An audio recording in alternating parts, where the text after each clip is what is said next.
So this is how you can redeem the new codes for Roblox Murder Mystery. So Murder Mystery has been around for a long time. How do you get the codes and how do you use them?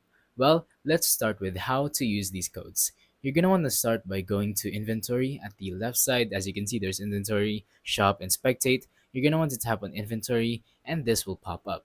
Now, at the bottom right of this bar, you're going to see enter code. Simply tap on that and then enter the code that you want to redeem and tap on the gray redeem button. Simple, right?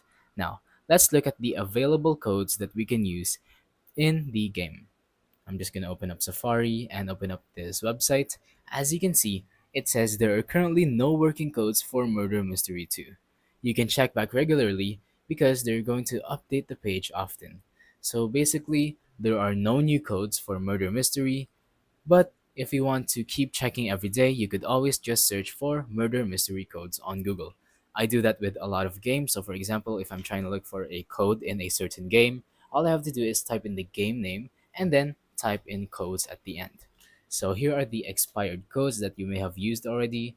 There are a lot of different themed knives. For example, if someone was a YouTuber, they had a knife that is made for them. For example, Dennis right here. It's D3NIS. You get a Dennis knife.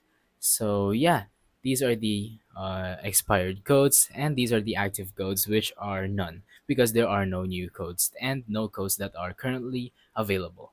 So that's about it for this video. Thank you for watching. Don't forget to leave a like, subscribe, and let us know in the comments down below if the tutorial worked or if you have any questions. Thank you and goodbye.